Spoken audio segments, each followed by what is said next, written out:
Baik pemirsa TVR Parlemen dimanapun Anda berada, seperti diketahui bahwa pemerintah berencana untuk melakukan rekrutmen P3K sesuai dengan jumlah database yang sudah dihimpun di tahun 2023 lalu. Nah, terdapat sejumlah 1,7 juta honorer yang terdata yang kemudian nantinya akan diangkat menjadi pegawai ASN melalui P3K. Lantas Komisi 2 sebagai mitra dari Menpan RB dan juga BKN tentunya punya peran yang andil besar terkait dengan rencana kebijakan tersebut. Nah, lantas sampai sejauh mana persiapan pengangkatan P3K tersebut? Saat ini kami sudah bersama dengan Wakil Ketua Komisi 2 DPR, yakni Bapak Junimart Girsang dari fraksi Partai Demokrasi Indonesia Perjuangan. Bapak, terima kasih atas waktunya, Pak. Pak, terkait dengan rencana pengangkatan honorer ini menjadi P3K, lantas apakah ke depan ini pengawasan yang mungkin dilakukan Komisi 2 terhadap hal ini, supaya mungkin kemudian tidak ada lagi penyelewengan-penyelewengan yang mungkin bisa ditemukan, Pak? Ya, yang pertama perlu kami sampaikan bahwa Komisi 2 pada hari Kamis minggu yang lalu melakukan konseling ya dengan Kemenpan RB yang dari langsung oleh Saudara Menteri dan Kepala BKN dan Kementerian Keuangan, Kementerian Hukum dan HAM, dan kementerian lembaga terkait lainnya.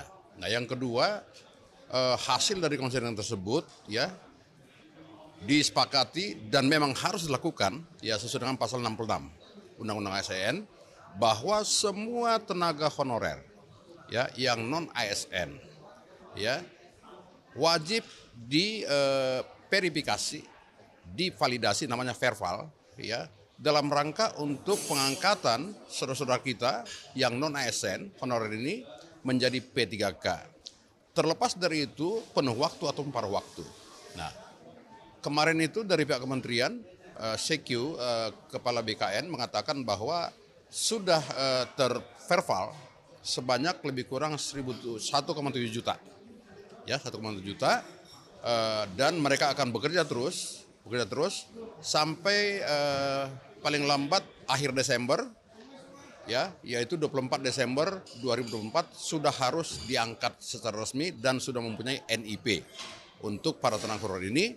Dan saya memang selalu menekankan tidak ada pengecualian ketika seseorang tenaga honorer sudah bekerja selama 5 tahun tidak terputus dan mendapatkan SK untuk itu selama ini, itu harus diangkat menjadi P3K begitu. Nah, yang berikutnya menyangkut anggaran itu tinggal bagaimana mengkomunikasikan dari pusat ke daerah dan bagaimana kemampuan daerah, maka sisanya akan di-cover oleh APBN. Itu sudah kita sepakati kemarin dan akan ada dalam RPP nanti rancangan peraturan pelaksana Undang-Undang ASN gitu. Pak, tadi berarti artinya tidak terpengaruh Pak dengan adanya Undang-Undang HKPD tadi yang mengatakan bahwa 30% maksimal anggaran daerah itu hanya 30% maksimal belanja pegawai yang dilakukannya. Tidak ada pengaruhnya karena sesuai dengan perintah Undang-Undang ASN itu kita tidak bicara pembagian di sana.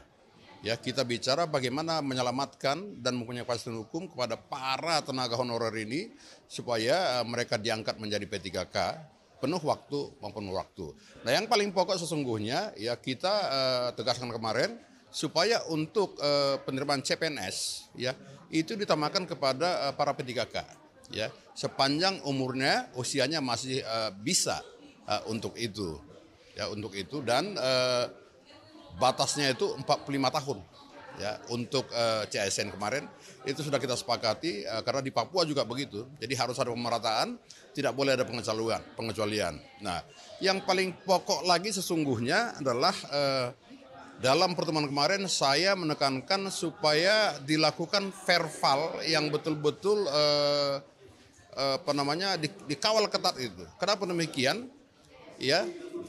Sesuai dengan laporan dan bukti yang ada pada kami itu, banyak tenaga honorer tidak pernah terdaftar tenaga honorer, tetapi masuk dalam database BKN.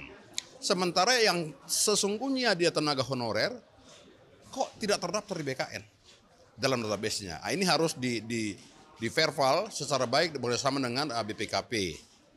Dan mereka sudah lakukan itu, tetapi karena banyaknya ini, tentu secara bertahap akan dilakukan, saya kira. Pak, terima kasih atas waktunya Pak. Terima kasih. Kembali lagi.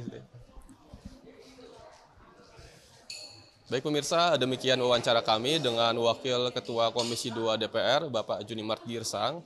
Dan tadi disampaikan bahwa Komisi 2 DPR sangat mendukung langkah pemerintah yang kemudian berencana melakukan pengrekrutan P3K bagi para honorer yang sudah terdata oleh BKN sebanyak 1,7 juta.